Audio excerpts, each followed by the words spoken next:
Okay, so good evening, everyone. Today we are going to be looking at postgraduate study in the USA.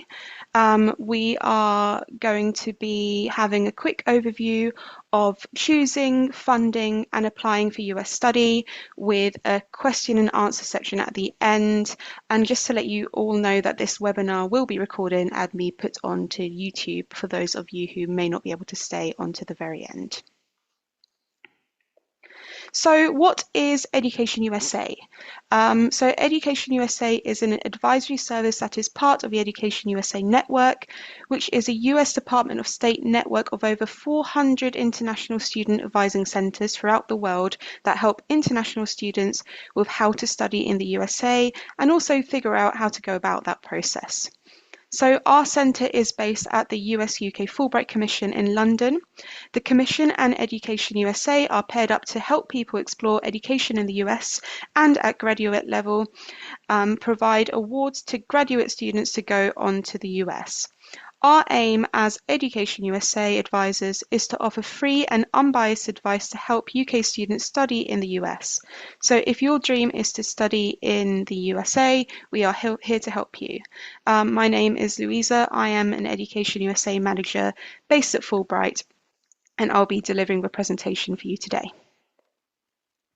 So, why study in the USA compared to the UK, for example?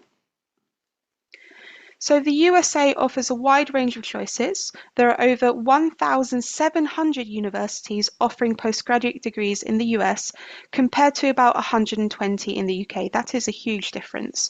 And with this comes a great variety in institutions and also amongst different academic departments. It gives you the opportunity to internationalize your CV, so employers cite cross-cultural experience as an attractive quality. It's also helpful to have diverse experiences and to demonstrate the independence necessary to study abroad.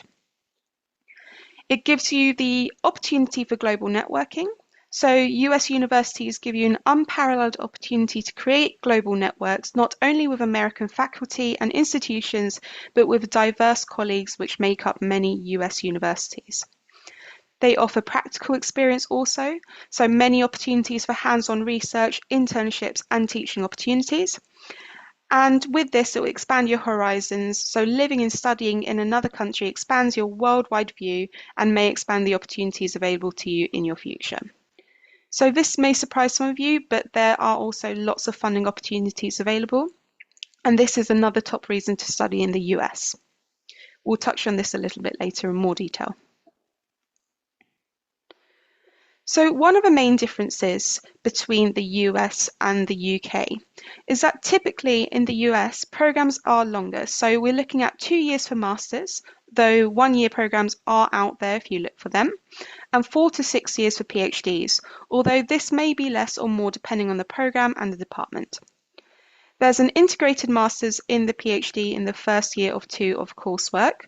So those of you who have a master's already can use this time to sharpen skills, gain more experience teaching or doing research as an assistant. Typically, a master's is also a mandatory component of a degree. So in the US, there's no pure research degrees. Programs include coursework on postgraduate level. There are no set fees or standard application deadlines, and these vary greatly by university and department. And also, postgraduate programs are organised by department, not by the supervisor, so you do not need to know your supervisor beforehand, especially since some programs are more interdisciplinary, which means you may have multiple supervisors or even a committee. And you do not need to have in-depth research proposal ready, as they expect you to figure this out throughout the program. As a side note, law and medicine is also studied at postgraduate level and cannot be studied at undergrad. So looking at the application timeline. So here at Education USA, we recommend beginning to research programs between 12 and 18 months before enrollment. We say you should look at finalising selection of around 3 to 6 universities to where you'll be applying, around 10 to 12 months before you plan to enrol. This is around the same time you want to be taking any admission exams too. About 8 to 10 months before you enroll, you'll also put together applications and submit them according to the deadlines of the universities. Around 4 to 7 months beforehand, in the spring before you enroll, you can expect to hear back from the universities you've applied to with their admissions decisions. And based on where you were accepted, you'll notify universities of your decisions and apply for visas around 1 to 3 months before enrolment. And just to let you know, we have a range of resources on our website to help with the pre-departure, including travel advice, living arrangements, campus life, etc. And typically in the US, you start your course around mid-August to early September, which is slightly earlier than here in the UK.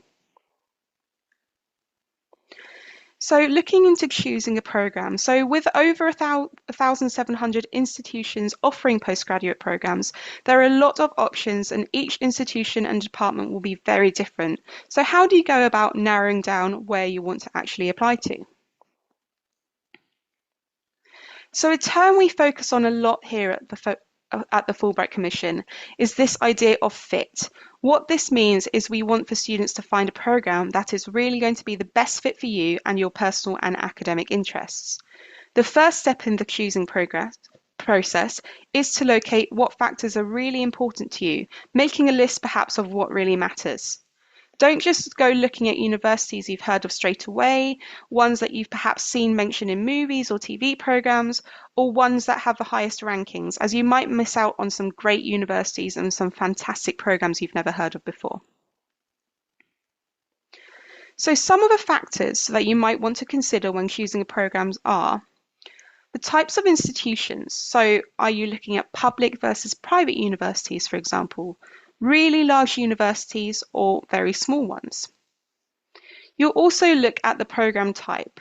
So at postgraduate level, this is arguably more important than the institution itself. So you have to consider your career goals, qualifications, any concentrations you might be interested in, for example. Do you want to be in a program with funded internship opportunities? Programs where you can get grant writing experience? Think about what you want from your program experience. So next on the list is academic department. So choosing the right department is almost as important as choosing the right university at postgraduate level. It will influence so much of your experience in the US. At postgraduate level, academic departments generally handles admissions, designs course structure for students, and monitors the student progress throughout the program. So it's essential to research your department to find the right academic home for you. Departments can vary drastically at each university in areas of faculty expertise, elective courses, concentrations, whether they're tightly focused or more interdisciplinary, size and atmosphere, opportunities for teaching and research, conferences, conference attendance, internships, etc. Location is also a massive thing to take into consideration, as the US is huge. It's a massive country that spans across 6 different geographical time zones. So you have to be looking at whether your preferences are in urban campuses, rural. Have you got a preference in climate, so hot or cold? Access to transport links, centers of excellence in your field, so DC for political science, New York for finance, and also opportunities for extracurricular activities. And finally, finances. We'll talk about this more later, but if funding is important to you, then this needs to be part of your choosing process right from the start. We always say follow the money, and so if you need funding to pursue postgraduate study in the US, be sure to look out for those opportunities from the start. So with that in mind, and so many different factors to consider, how might you go about narrowing down your options? Our website has a page on choosing a university, which includes a list of links to helpful search engines, for example, Peterson's and gradschools.com. You can also start narrowing down your options by contacting previous professors to see whether they have any advice or opinions on schools that could be a good fit for you. Perhaps contacting professionals or colleagues in your field or contacting schools in your discipline, and thinking through the work of scholars you've previously read. Is there anyone you've identified doing the kind of research you would like to do? Where are they teaching? What are their colleagues working on? You want to be able to narrow down your choice of universities to about 10 or so to research further. So just to give you an idea of a search engine, this is an example of Peterson's and is linked on our website. It is particularly helpful to decide and rank what factors are important to you whilst choosing a university. So through a filter system, you can select a variety of factors like location, tuition fees, and school size, and you can use these settings to narrow down the list even further. And once you do narrow down your choice to about 10 universities of interest, you can research them further on the university websites and reach out to them directly. So after this step, your goal will be to select about 3 to 6 institutions where you'll actually submit an application to. To narrow down your option, we advise that you look on each university website, where you can find out more information on their faculty. Some even list their CVs of the faculty members, their research interests, and the list of their publications, for example. They can also provide contact information for specific professors to reach out to. So find out whether they're still working on something that interests you and reach out to them directly. You might also want to reach out to current grad students, and this will give you valuable insights into their experience as a graduate student at a particular university. Some universities have Zoom calls that you can book with current students, or even drop in on a Zoom coffee session. So through these kind of informal meetings, you can ask them lots of different questions. For example, how close they are with their supervisors, what's the campus culture like, or you could ask more broad questions about what the local area is like, or how to find a great apartment, or what the cost of living is like. So now that you've narrowed down the options, let's talk about funding. Funding is one of the top things we get asked about in Education USA. And there is a big funding misconception that the US is always more expensive.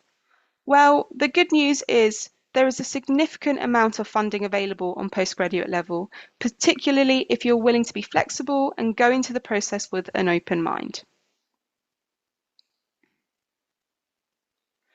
So, where is the money? There are 4 types of funding for study in the US. First off, we have personal and family funds.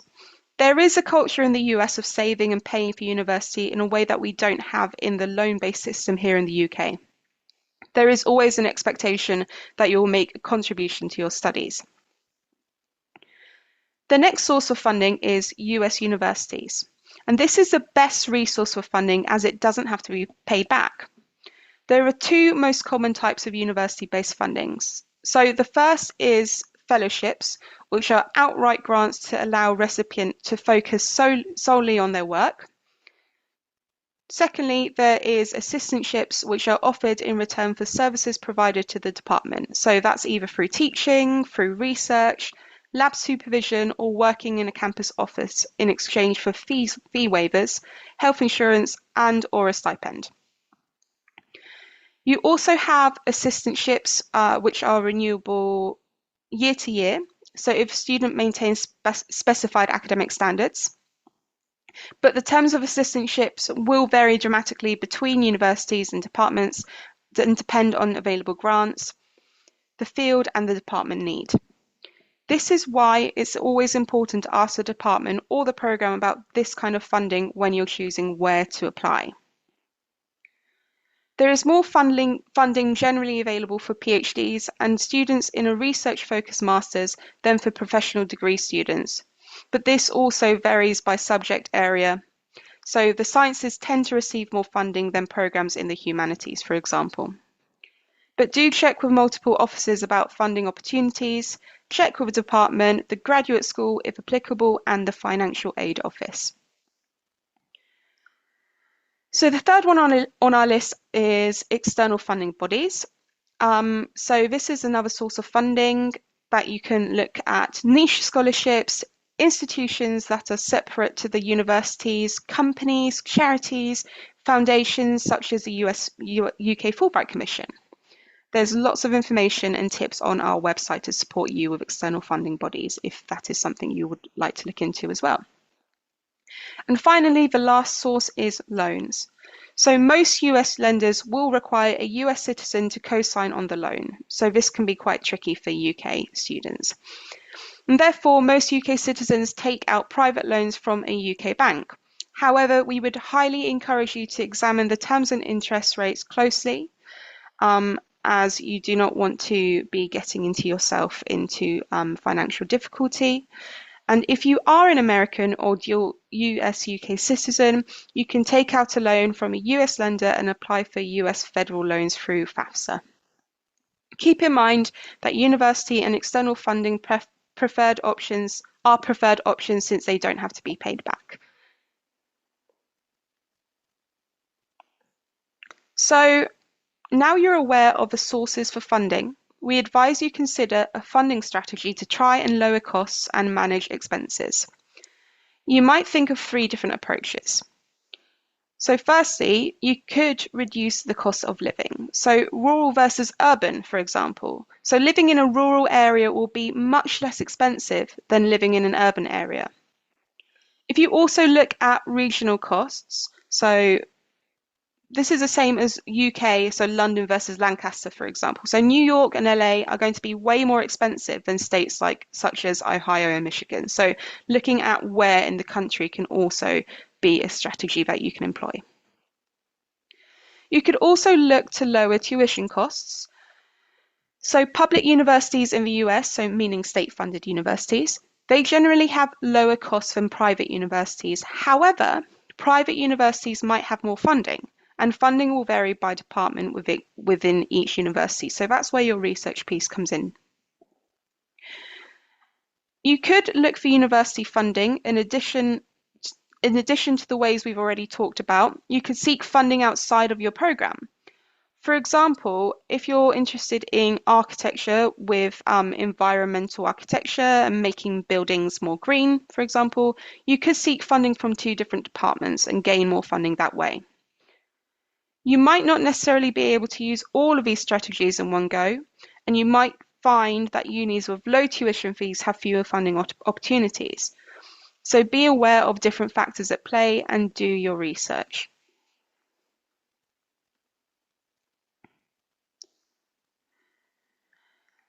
An example of a funding strategy is looking at attending different universities in a specific area and comparing their costs. For example, 2 universities in Boston. So Boston University's cost of attendance within the Department of Education and Human Development is over $85,000 with tuition, room, and board and other fees. Compared to an MA at the University of Massachusetts, Boston, where tuition and off-campus finances would be $40,000 less. So both unis are in the same city with a great variance in tuition and fees. So keeping that piece of being open-minded can really help you out.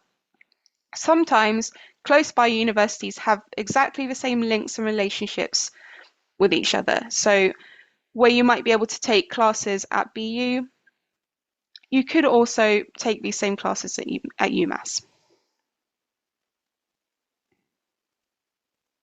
Now, I'd like to take a little look at a few examples of how to identify funding opportunities. So for university funding, the best resource is the university website itself. Here you can look at the department, graduate school and financial aid pages. Check all 3 in case not all funding opportunities are advertised centrally. Check, what do they say? Do they have much funding available? Universities generally try to give you an accurate but conservative measure of how much funding they offer. If this information isn't available online, it might suggest that they can't offer a lot of financial support, but it's worth getting in touch with a department administrator or director to inquire. So when you go about this, think about whether you will be a competitive applicant for funding at this particular institution. Ask current students how competitive funding really is, what their assistantship involves, what the work-life balance is like, and get inside the scoop. Ask about how many assistantships are available. Are they full or partial? If possible, find out what basis they award assistantships through. Is an admissions exam score factored into this, or is it more on the basis of your other academics or prior experience? Also find out if there are extra requirements you'll need to fulfill to be considered for an assistantship. You may be automatically considered, but in some cases, applicants may need to submit an additional essay or resume. I will now show you an example of what you can look out for on a website. So this is a website for the University of North Carolina, Chapel Hill. This is a top public research university. I have highlighted on the PowerPoint some key points in their section about fellowships and assistantships and how to identify when a university has funding available. As you can see, most universities who are generous with funding will make it quite obvious on their websites. In the Department of Political Science, they note that most students in their department are supported by fellowships and assistantships. It also explains that duties typically range from 10 to 15 hours a week, and it lists the type of duties you can expect. The website also mentions eligibility for a variety of fellowships, and also notes that Chapel Hill has a low cost of living. So you can see that 2 points of funding strategy exist here, both university funding and a lower cost of living. Here are some examples of scholarships from external funding bodies. These are non-university scholarships and can be part or full funding. There are different resources for exploring external funding scholarships. So you can use online scholarship searches listed on our website under the Postgraduate Guide, where you can use searches to help narrow down the thousands of scholarships and available based on various factors and will allow you to find out more information about the eligibility. Make sure you refer to the funding body's website for information about application processes and deadlines. And as you can see, there are many different non-university scholarships funding available. Another example of external scholarships is the Fulbright Awards.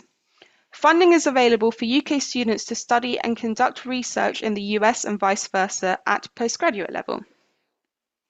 The number of awards fluctuates each year, and applications open in February with a deadline beginning of May for study beginning the following year. So yes, before you may even have applied. So there are a variety of awards available, some for the first year only.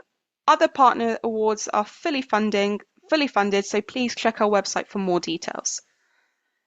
The scholarship also offers the IEE placement model, which will provide more generous funding and support with finding the right university for you.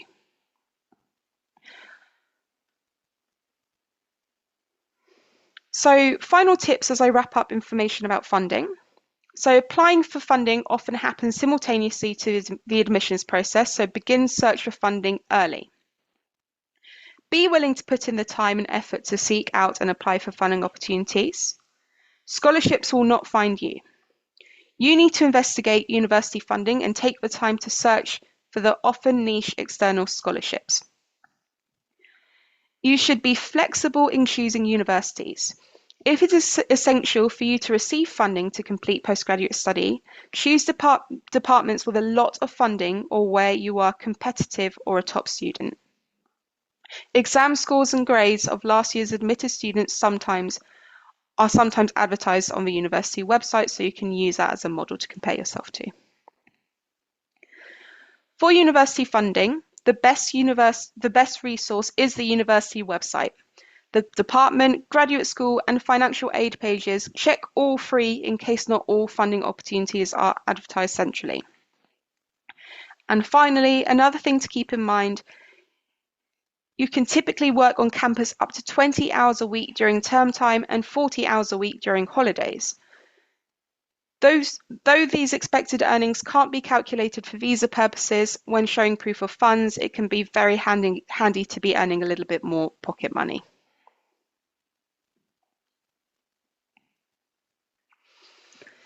So now we've discussed a guide to choosing process and how to determine your fit at a particular university and a particular program.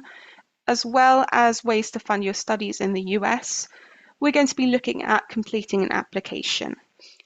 And here I'd like to reiterate that doing that in-depth research in the choosing process is so important. When you get familiar with the programs you're looking at, you can then put together the most competitive application possible for them, and the more competitive your application, the better your chances are at securing funding. So the more time you spend in the research process, the more benefit it will bring to you in the application and during the funding process. So in this section, I'm going to be bringing you through the main components of completing an application. So what are we looking at? Details varies in program applications. So MBAs versus molecular physics, they're going to look very different.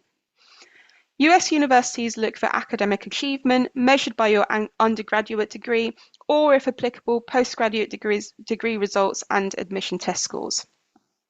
Most want to see at least a 2.2 on a bachelor's degree, but you can contact individual departments or programs about whether your qualifications are sufficient to be considered for admissions. Most universities won't have strict entry requirements, but should be able to give you an approximate idea of whether your academic profile is roughly in line with their usual admitted student. Academic fit is also important, so be ready to talk about reasons for pursuing a postgraduate degree at their institution, how it helps towards your goals. Talk about relevant work experience, coursework, and extracurricular involvement. US universities want to see a pattern of relevant work and study experience, laying a strong academic and practical foundation for your studies, as well as your ability and interest in being involved in both in and outside the classroom. US campuses are very lively places and so want to see the personality of their applicants coming out. They may also want to know why you want to study in the US specifically compared to another country. So in terms of application components, there's no standard process for applications, and this will vary by university. So each university will set its own deadlines and application requirements. Most applications will follow a similar format, and you'll be able to reuse or adapt materials you prepare for each. However, most will include an application form with your basic information, admission test scores, which will be sent to the university by the organisation that administered the test, a transcript or listing of your academic marks. You can usually ask your department, university, or registrar's office for a transcript of your undergraduate or master's document, for example. A personal statement, so describing your academic interests, professional and personal goals, and relevant experience, where this is an opportunity to put forth any personal history, context, and sell yourself to the program. You'll also be expected to provide 2 to 3 letters of recommendation. The university may provide some loose guidelines for selecting referees, for example, 1 letter from an academic or professional referee, and be sure to choose someone who knows you well, both in and out of the classroom. They will ask for a CV, so a resume is sometimes asked for, which lists your professional and extracurricular accomplishments. An interview may be required for students applying for an MBA, and occasionally for research degrees too, depending on the program. An audition is likely to be required for students applying for programs in the arts. And art students may also submit a portfolio of work, while students applying for research-focused degrees may be asked to submit a writing sample. Finally, an application fee of $50 to $150 per application should be expected, so please do bear this in mind.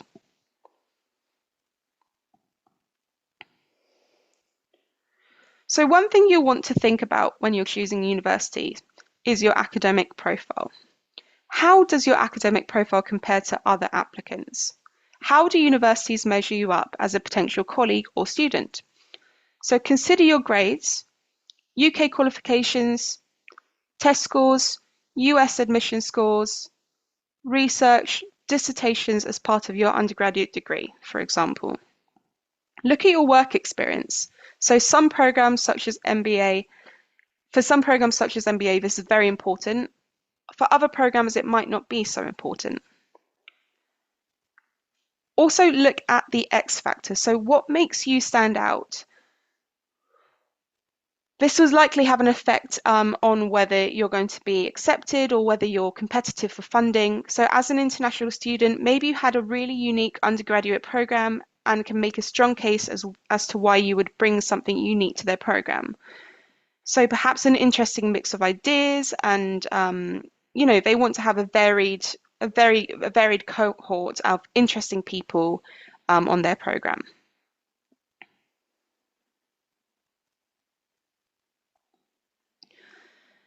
So now we're going to be talking a little bit about admission tests. And these act as a method of evaluations due to a lack of national curriculum, and it helps to level the playing field a little. So you might have heard of the GRE, and this stands for Graduate Record Exam, and it measures your verbal reasoning, quantitative reasoning, critical thinking, and analytical writing skills. The GRE is asked for most master's programs, but then you also have the GMAT, which is asked for MBA programs and business programs, the LSAT, which is asked for GD programs, but not for LLM law programs. They instead require a first degree in law. And then you have the MCAT, which is for MD programs and medical admissions. So quite different to what we're used to in the UK. All these tests are multiple choice under a strict time limit. So how important are standardized tests in admissions decisions? It really depends. So some universities may not require them at all. For others, it might factor into their decision, but they're more interested in your personal statement and your transcript. It could well be that some programs will be more interested in your analytical writing and verbal reasoning skills than how you did on the quantitative reasoning section, for example. It just really depends on the program, the university.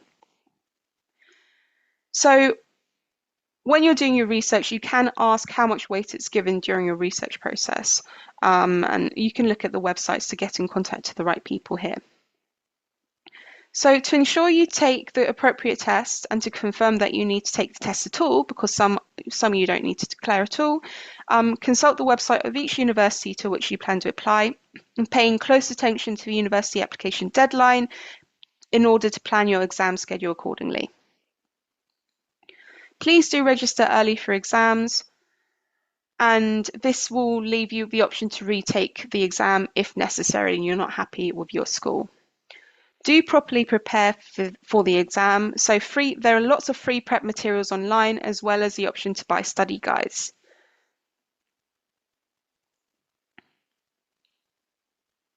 So looking at personal statements, one of the most important parts of your application is your personal statement.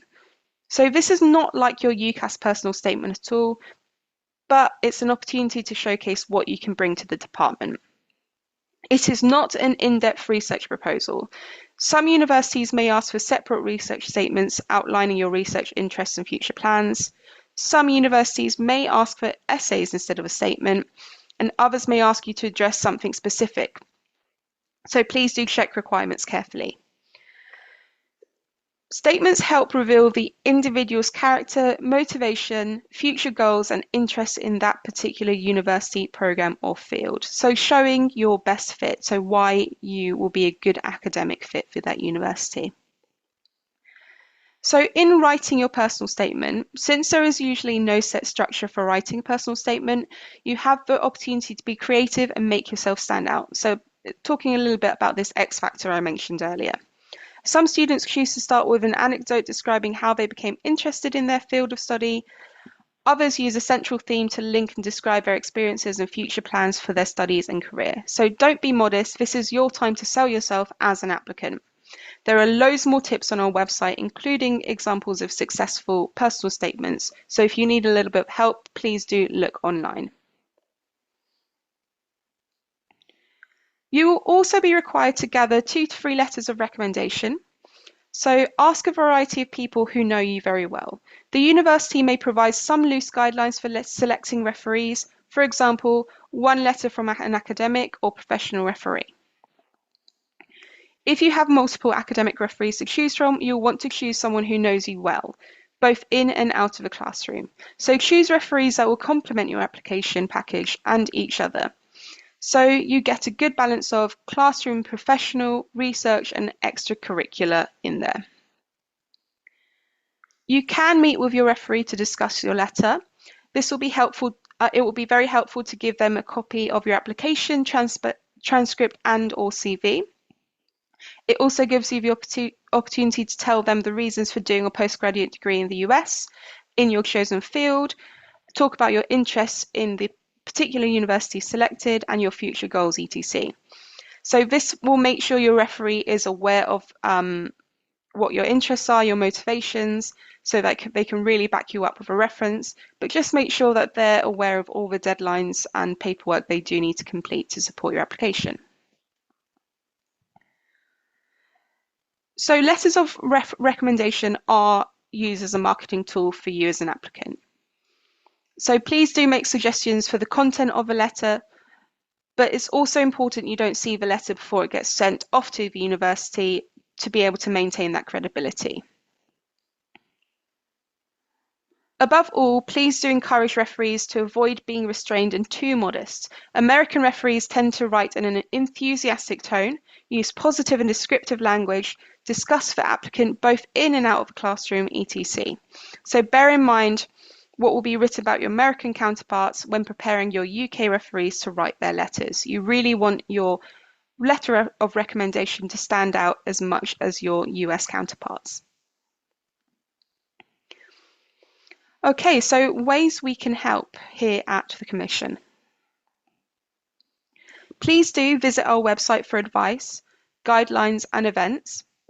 So under the Education USA advice toggle at the top, you can search for postgraduate study in the USA, where you'll find lots of details on choosing, funding and applying for postgraduate study.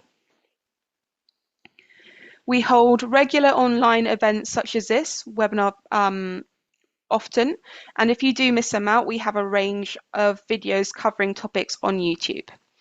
We also take part in university fairs across the country, so please do stay in touch with us and we'll let you know when those take place. We also take questions via email. We check our advising inbox by Monday to Friday. So if you have any specific questions, please do reach out to us on advising@fulbright.org.uk and we'll be happy to help.